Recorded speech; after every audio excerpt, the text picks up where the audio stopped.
Hey, Tom, we've got another question from at Devil's Cabaret, which this is interesting to me because you said you auditioned for the part of Thor. Is that true? That is absolutely true. Oh, Yeah. wow. I screen tested initially because I was born with curly blonde hair, which is my natural hair color. One day I'll be able to rock a movie. And I'm over 6 foot. I'm about 6'2", 6'3". So it seemed like the casting directors thought, well, we should test him for the part of Thor. And so I was asked by the studio to spend 6 weeks bulking up, and I hit the gym and had a bunch of chicken. And there are photographs which one day I hope I'll be able to release. Or, I mean, there's a screen test somewhere at Marvel with yours truly in a Thor costume, and it's funny. I know what I have to do. I have to find that screen test. Yeah. That will be my mission when I go to... Okay. I'll ask Kevin. My normal weight, my natural weight is about 180 pounds, and I managed to get myself up to 198 pounds.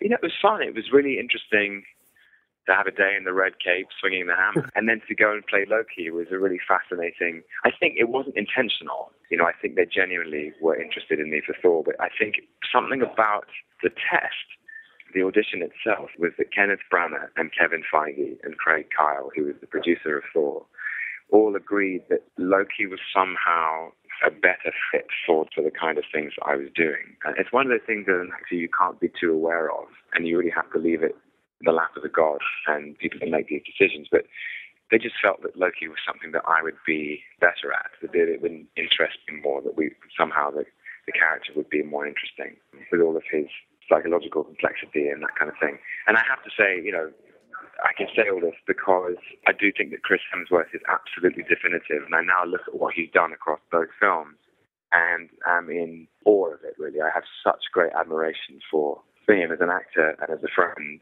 and for what he's done, the physical commitment that takes in terms of maintaining the physicality of the character is enormous. So yeah, I have huge admiration for him, and I'm quite glad it worked out, because I'm not sure I could have eaten all of that steak. Definitely agreed on all counts. Now the question, Devil's Cabaret, I kind of just wanted to know the story about you auditioning for Thor, but he actually also wanted to know, he or she, wanted to know if they had chosen you for Thor, who would you have liked as Loki? Gosh, that's funny. I couldn't possibly say. It's so hard to imagine this parallel universe where I actually play Thor, because my whole life would be different. I would never have worked with Steven Spielberg. I would never have worked with Woody Allen, because they wouldn't have cast me in their films, because I would have been the wrong size and the wrong shape. I guess I'd have to say, I'd love to see Chris Hemsworth play Loki. If I'm Thor, then Chris has got to be Loki.